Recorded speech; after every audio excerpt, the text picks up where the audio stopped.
Inflation, inflation, inflation. Do you even know what it means? All this talk about it, but are you prepared? Stay right there. When I get back, we'll talk all about it. You were talking about money, right? Separate yourself widely from the pack moving forward. That's something that you would be willing to have a discussion about. Because they didn't get it. They were probably like, didn't get it. Yeah. To follow up with your clients to generate more leads. Welcome back to Millennial Market Talk. I'm Mark Jones, your Millennial Mortgage expert, and today we're going to talk about interest rates. We're going to talk about inflation, and we're going to talk about a couple of things that you can do to prepare and prevent yourself from a catastrophe when it comes to inflation. So let's dive into our interest rates of the day. And these interest rates are from the 17th. As we know, this is a tool that Google provides and has pretty accurate data in regards to the collaborative average from every mortgage company that reports to whatever tracking system or source that they use. So as we can see here, as of the 17th, on a $300,000 loan amount with 20% down in Texas, 700 credit score for a 30-year fixed is already up at 5%, guys. So despite what you're seeing in the media, despite what you're seeing on all of these bankrate.com, to where they've got fine print that tells you you've got to get a certain credit score, pay X amount of points, this is kind of the raw average pricing brought to you from the mortgage companies that you get your funds from. So let's look at a scenario with 3% down on a FHA loan. And we are going to change this to 680 credit score because that is the average credit score in San Antonio where I'm located. And it looks like we are sitting at a 4.844 for an FHA, 4.847 for a VA, and 4.77 for USDA. Guys, if I knew what rates were going to do in the future, I would probably not be doing this. I can tell you that the Fed has announced that they will be raising rates, and they just recently did raise, but it's anticipated to raise at least 6 more times before the year is up. What that means is your buying power is going to shrink every time. That doesn't mean it's a bad time to buy, because as we're going to get into inflation, you also have rising rents that you're going to have to compete with as well. So without further ado, let's talk about the inflation and what's going on. So what is inflation? I was giving a class this past week and asked the congregation, and the answer was kind of like this.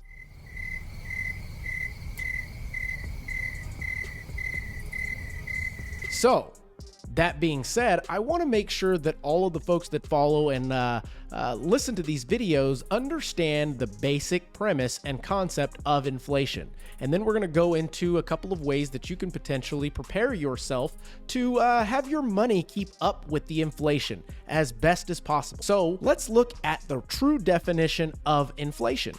And the long definition of inflation goes a little something like this. The term inflation appeared in America in mid-19th century, not in reference to something that happened in price, but something that happened to the paper currency. Today, however, it is understood as referring to the sustained increase in the general price level. As this could form short-term fluctuation. The expression price inflation may either be a synonym with deflation, into the general price level, disinflation, a decrease in the rate of inflation, hyperinflation, an out-of-control inflation spiral, stagflation, a combination of inflation, slow economic growth, and high unemployment. Reflation, an attempt to raise the general level of prices to contract the deflation pressure, and asset price inflation, a general rise in the price of financial assets without a corresponding increase in the price of goods or services. And lastly, agflation, an advanced increase in the price of foods and industrial agricultural crops when compared to the general price and rise in price. But overall, guys, the bottom line, short layman version of inflation basically means the price of goods that you purchase every day are increasing and you're not able to buy as much of it as you used to, meaning the value of your dollar is shrinking. Luckily, we do have rising rates as far as your income goes, but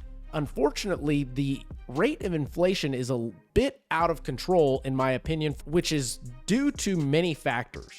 I won't get into those factors today, but I do want to talk to you guys about some things that you can potentially do to prepare for inflation and what you can do to grow your money while weathering the storm of inflation. I've got a quick chart for you guys so you can see this here. And this is essentially the inflation rate from 1960 all the way to 2020. It says 2022, but unfortunately it only goes to 2020 on this. And as we can see from the chart here, we were at the highest level of inflation back in 1980. at a rate of 13.55%. And it took us about 3 to 4 years to get out of that. And as we look at right before the pandemic started, we were sitting at around, I would say 1.25, 1.23% inflation. And that being the case, it looks like we were doing pretty well. And then essentially the pandemic hit and we had to pump money straight into the system. Essentially our government started to print money and give it out to those that needed it. But then again, there were plenty that we just don't understand where the money went. That's neither here nor there, nor are we talking about that in this discussion. But I wanted to give you guys an understanding of what inflation is measured against. Inflation is measured against the Consumer Pricing Index. What this is actually an index that compares each year the price of goods that we as consumers typically would purchase. Things like milk, eggs, bread, in addition to things like vehicles, home pricing, things of that nature, that it tells you how much inflation has come up or down and what your dollar is buying you. So inflation is a real thing. We are currently sitting at around a 7.5% inflation rate, which is way higher than where we were 2 years ago. That being said, we've got to make sure that we as consumers are protecting ourselves against what things we don't have control over. That being said, I want you to focus on the things that you can control. Number one, on the things that you can do to prepare for inflation. Trade in your vehicle. A lot of talk and chatter out there about gas prices being so high.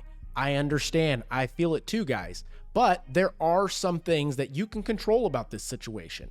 If you're currently driving a truck and don't need it for work, if you're currently driving a exotic type vehicle where it requires premium type gas, if you are maybe driving an 8-cylinder and could go down to a 6 or a 4-cylinder, make those changes, guys. And I think you'd be thoroughly surprised when you go to trade in your vehicle how much value your current vehicle has. The reason being is since inflation has been on the rise, vehicle prices have been the most inflated commodity in the last 2 years. It's time to look at yourself and think, is there anything that I can do to make my current situation better? And you absolutely have control over what you do and what you drive. Because let's face it, guys, we're in Texas. We've got to continue to transit and get to work and back and continue to move the needle, as I would say. And in order to do that, we've got to make sure that we are living within our means. The second thing is to buy bulk, your groceries, things of that nature. You've noticed that milk is higher, eggs are higher, bread is higher, even meat is higher. Buy those things in bulk, guys. Freeze them up and you can use them later. Obviously, you don't want to buy milk in bulk or bread in bulk, but you definitely have plenty of non-perishable items that you can purchase in bulk. I would even look into getting a Costco membership. That allows you to buy things in bulk and maybe go in with a neighbor or so and you guys do your shopping together. That is definitely a way and something that we absolutely have control over. The last and final thing I want you guys to understand is in times when inflation creeps up to these high rates and potentially we are going to be seeing double digits on this, you will see assets rise. The value of your assets as a consumer start to rise. As mentioned, when you trade in your vehicle, you'll come to find that it's worth more than what you had anticipated. Your home, if you are a homeowner, go check out the value of your property. Things like gold.